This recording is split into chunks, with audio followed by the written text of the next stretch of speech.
Hello and welcome to Common Ground Conversations. I'm Dr. Bonnie Nussbaum, America's Kick-Ass Coach, and this is my colleague, Dr. JoNeil Conley. And would you like to introduce yourself? Absolutely. And I am the CEO of the Hot Mess Hotline because oftentimes we find ourselves in a hot mess and we think we are a hot mess, and that's not the same. So that's what I do. I help you get out of that mess, look at what it looks like, and come out happier and healthier along the way. Yes, and for our podcast for Common Ground Conversations, the gist of this, if you're new to us, Yeah. welcome, um, is that way back when, and this is like the 20th episode, blows our Yeah. minds.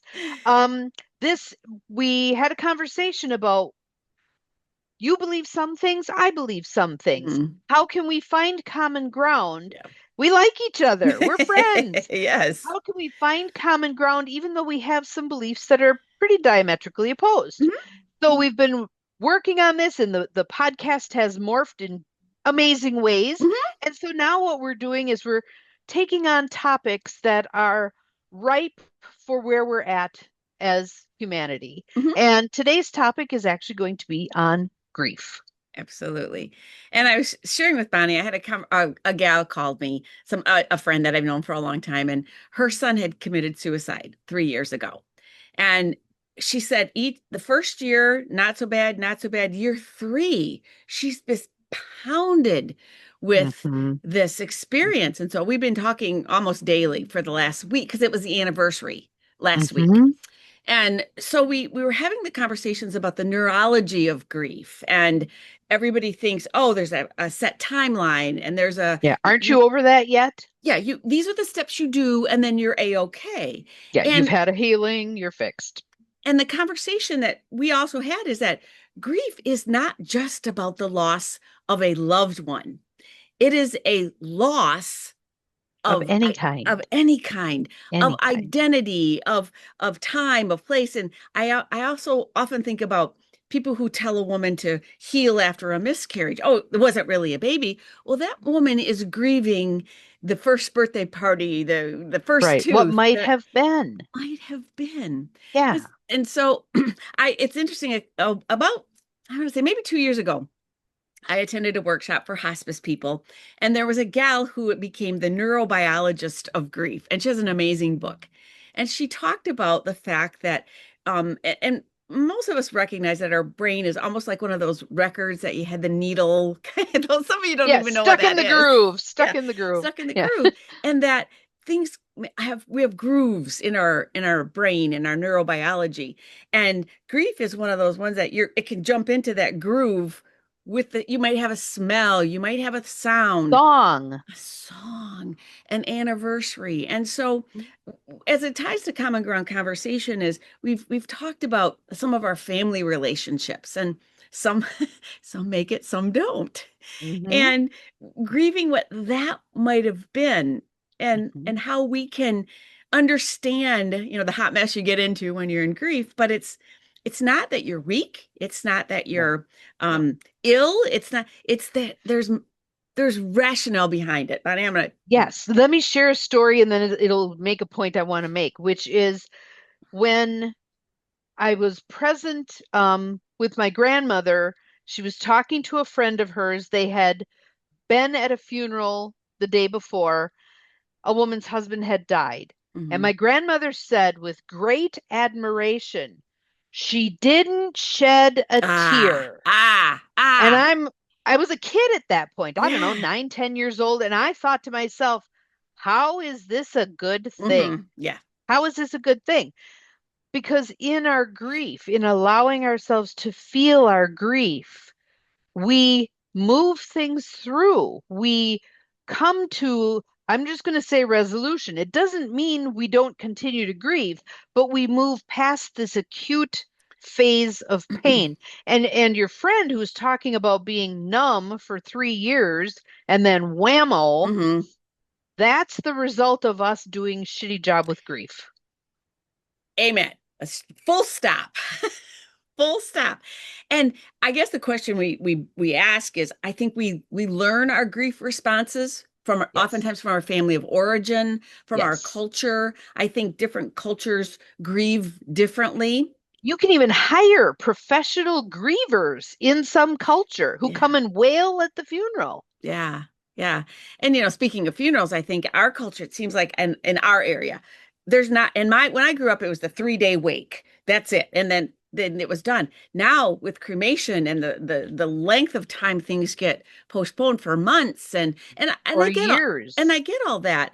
But I have not had that situation in my own existence. But what I've heard from folks is that it's like this constant, there's not that ritual of ending kind of Closure. Right. closure. That was the And word I was looking and for. I'm the poster child for this right Hmm. now because my mother died during COVID. Yeah. She was cremated. She's sitting in the other room. My dad does not want to deal with it. He does not want to Yeah. go through a funeral. We're Yeah. honoring his wishes, but here we are, the rest of us, pending, Yes. pending, pending, pending. Pending. And yeah, and it's a different the celebrations of life. And they're Hmm. calling them Hmm. that versus funerals anymore. And And are again, you allowed to cry? Are you allowed to cry? Are you allowed to grieve? In how many of us have heard derogatory things? Well, she just lost it at the funeral. yeah. Or was that a healthy expression of grief? Yeah. Yeah. My sister-in-law's mother climbed into the casket. We had that was a little bit over the board, but with that, and that was she was like, I'm going in there with at any rate. But I think we So how do we honor our own way of grieving, hmm and how do we begin to extricate it from all of the stuff that's been loaded on us? hmm Like, hmm it's not okay to cry, it's not okay to wail, it's not okay to, you know, whatever, hmm emote. yeah.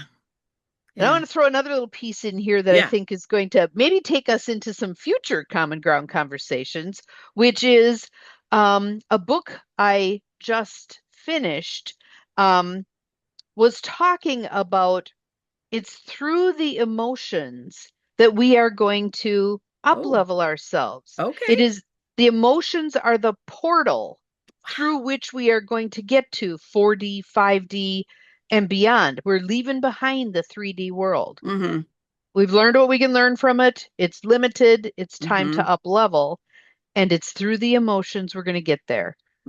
Wow, that's So, powerful. That's and powerful. how scary is it for people, either when they're feeling their own emotions or Yeah. when they're experiencing other people's intense emotions? That's a key too. That's a key too. When you're, the empaths or the folks of us who are in around where you can like have a sense of all of this, and I can speak from my nursing career. I still to this day remember the first patient I sat with as he passed. I can remember it like it was yesterday, and that was almost 50 years ago. Those things are etched in our minds, and I don't think we process them. I guess maybe that's the word we might want to put out on the table. And we don't talk about them. There's no common ground conversation No, about about that. them. Yes. Yeah, yeah. And there aren't, and I guess what I would like to open the conversation is there are no norms. And what I would say is there's nothing that's off the table. There's nothing that we can't have a common ground conversation about. I've had several people say to me, because when my mother was dying, I was asking her questions. Well, Yeah. how would you like it to be? What's your experience of this and what's your experience of that? And hmm toward the end, there was a beautiful event, I thought. And I was very glad that my one sister witnessed it because she struggles with death and Oh, dying. sure. And my mother looked up in the corner of the room and she goes, "There's my brother." Yeah. And he had been killed in a car accident when he was 18. Wow. But Wow. her face just lit up. And I'm like, Yeah. this is all good. This is hmm all good. Yeah. Yeah. So again, how do we start those conversations with someone who is grieving? Or do we start it or do we wait till they come to us? There's a beautiful little story that I remember reading somewhere where this little boy, I don't know, he was maybe 5 or 6, came back home from being at the next door neighbors, and the wife had passed away recently, and the man was grieving. And his mom said, "Well, what were you doing?" "I was helping Mr. So and so cry." Ah, So he just sat there Yes. patting the guy's leg, letting him cry. Yeah. When someone we know is in grief, you don't have to do anything. Hmm. Hmm. In fact, the less you say, the better. Hmm. Just be present. Hmm. Just hold space. And in order to do that, you have to be comfortable in your own discomfort. Hmm. And that's a I think that's a learned behavior. It takes practice. It's not something that for me has come easily, but No. be for me to say this is going to be uncomfortable and I'm still okay with that. And Yes. being comfortable in your uncomfort Yes. when you're with that person. Well, and I don't know about for nursing, but I know for psychology, the basic gist was you're meant to be a blank slate. They Mm, project their stuff onto you, and that's how it gets worked yeah. through. Yeah. Well, I'm sorry. If I'm sitting with someone who's grieving a loss, I may end up crying too. Hmm. There's going to be some tears coming down my face Hmm. because I am empathic. And I want them to know that I'm seeing and feeling and hearing, I'm connecting with their pain. I'm not living it as if it's mine, but I'm empathizing with it as theirs, Correct. showing And up fully, not allowing it to wash over you to the place where you can't be. present That's yeah. and helpful and Hmm. supportive. Hmm. Hmm. So and again, kind of going a little bit deeper because I think most people get when somebody dies, you're supposed to grieve. But do they get you're supposed I say get, but I think you're understanding where I'm going with this. Do they get you grieve when your grandbaby goes to kindergarten and you don't get to see her on Thursdays? Yes. Or you grieve when you retire and that Yeah. job is no longer there. Or you grieve when, I'll give you a seemingly stupid one. I have a friend who right now, there's two states that border each other and the Mississippi River runs between Oh. them. A bridge is being removed. And Oh. now instead of it being a half-hour journey to go visit her mother on the other side, it's going to be an hour and a half around to go Oh. visit her mother on the other side. Yeah. There's grief over this bridge going away. Yeah. Yeah. That one makes perfect sense. Perfect sense. Mhm. I don't know about you, but I always learned the Kubler-Ross five stages and all that. And I've read some How neat and tidy. yeah, really. Yeah. And I've read stuff that she wasn't done yet. That was No, sort of like her beginning, but right. I don't know about you, but I was taught in nurse school, this is the gospel. This is how it works. This is how it goes. And in this order, and you don't ever revert back to, Ah, yeah. Yeah. yeah, So talk about, I guess that when you think about that, we're told this is how grief works. Anger, right. denial, blah, blah, blah, blah, blah, blah. And if you're not there, somehow I've done grief Right. wrong. I've done it wrong. Yeah. Or if I'm in the anger stage too long, there's something wrong with me. Or if I never hit the anger, because for women, how many of us were taught anger is not okay? Oh, So they've mm-hmm. got that so squelched that they don't feel the anger about that. So I'll share a story with that. Yeah. I have a friend, a dear friend, who, when we were in college, her father committed suicide. Ah. He had been in the Korean War Oh. and he was living with his sister at the time, killed himself at her home. My friend, Yeah. I went with her. I did not think it was Mm. okay for her to go home by herself and face To that. the family, the room, the Yeah. whole Yeah. enchilada. Yeah. So we're sitting there in the living room as service master is cleaning up the The, other room. mm. And I'm like, this is just, and she tapped the anger. She Oh. felt the anger. And so one of the things that she did, and I thought this was probably a pretty healing thing to do. Her father was a notorious racist. Okay. So because he was ex-military, Yeah. he got the folded flag. Yeah. Because she was the only female, Yeah. it They was get presented it to to her. her. She donated it to an all-black school. Yeah. Yeah. That was one of her ways of dealing with her grief, the anger piece of it. Mm-hmm. We need ways, we need tools, we need support, we need people who get it that this is normal. That Exactly. stupid word, normal. Well, Yeah. my story is my 8-year-old niece died of Rett syndrome. And my sister kept her bedroom exactly the way it had been. And everybody's, that's so weird. No, it wasn't. It wasn't No. weird. She could smell her on her blankets. She could smell her on her Yes. stuffies kind of thing. Yes. And then fast forward, her son, who was older than years later, I want to say 10 years later, somehow left the water on and there was a flood in the bedroom.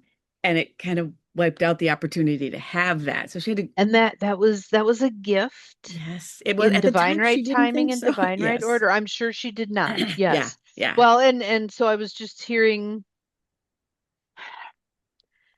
someone passed away and their person friends came in and thought they were being of help by Ugh, washing all the clothes, washing all the bedding, washing, and she's missing the smell of the her smell. partner. Yeah, yeah. Yeah.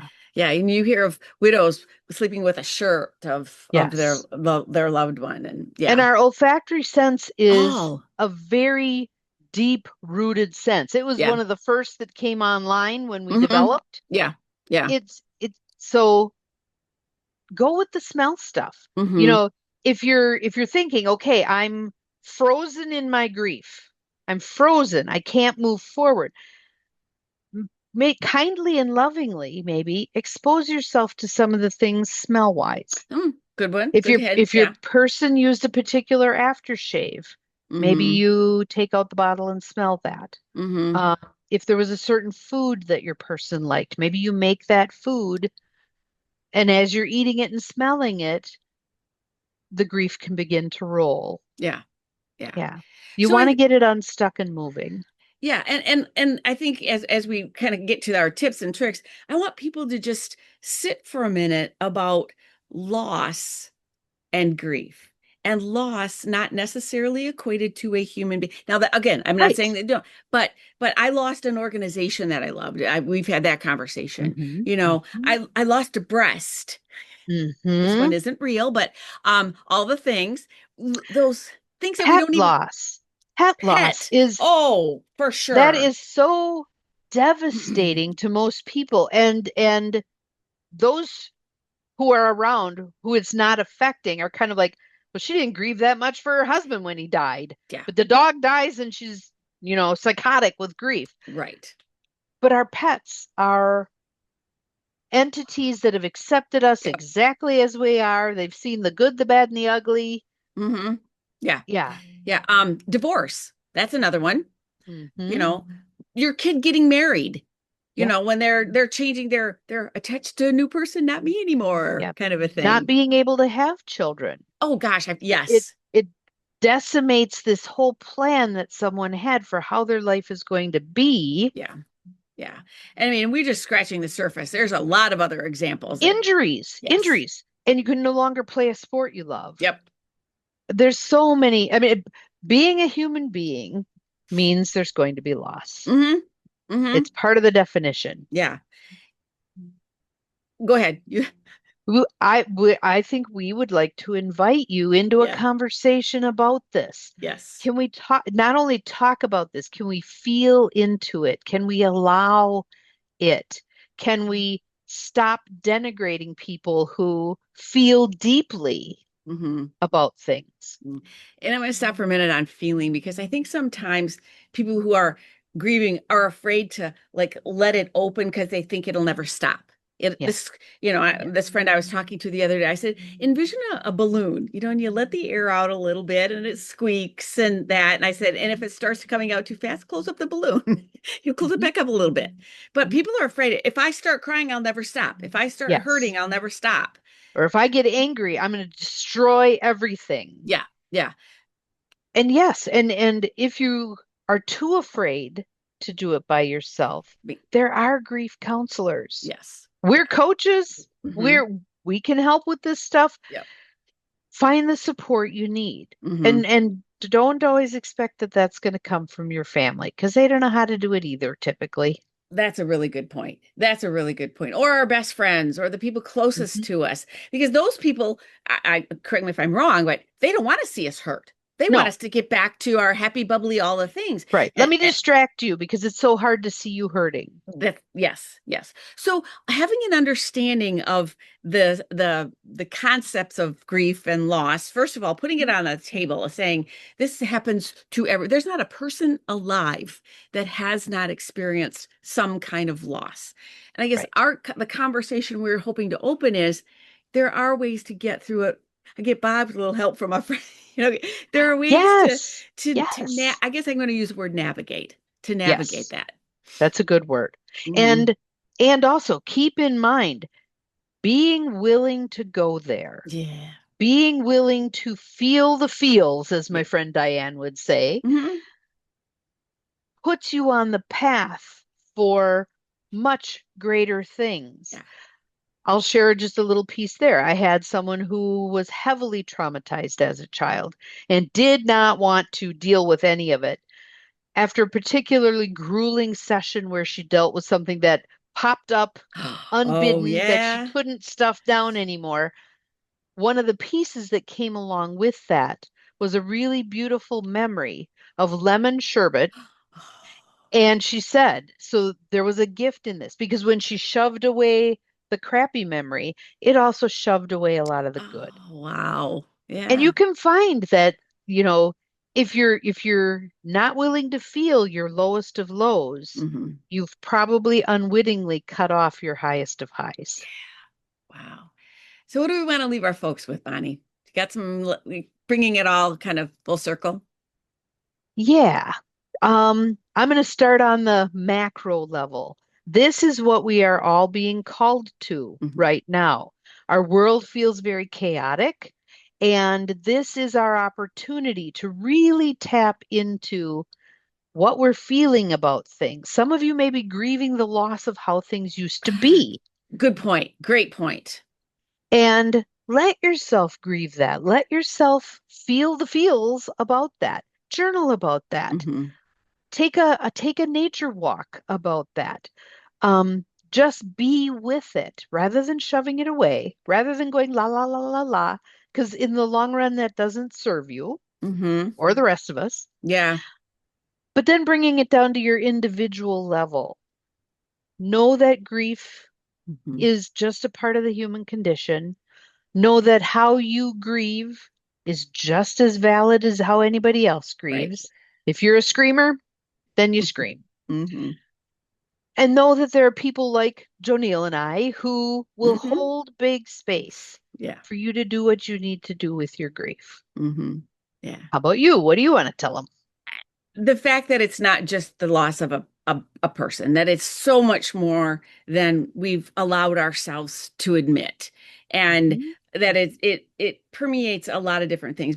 I think everybody accept, oh, when you lose a loved one, yes, it's okay. But all these other situations, we've not given people the grace that they deserve in those situations. Right, And right, it's it's difficult because it's not socially acceptable to be upset right. or those kind of things. Or Screw they that. give you very Yeah. limited bandwidth to do it. You have a Yeah. car accident and you Yes. you lose your vehicle. Yeah.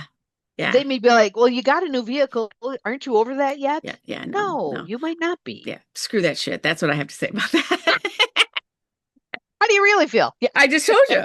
And Yeah. folks, if you've made it this far, please subscribe. Please Yes. share. Bonnie's contact information will be below. So will mine be below. If either of us resonate with you, please reach out to us. We are more Yeah. than happy to walk beside you, to hold Of sacred space, support. hold Yeah. sacred space for you as you find a new you. And I think that's what at the other end of grief, it's life is Yes. different. A beautifully feeling you. Yeah. Yeah. Yeah. Well, thank you, everybody. See you again. Yep. Bye.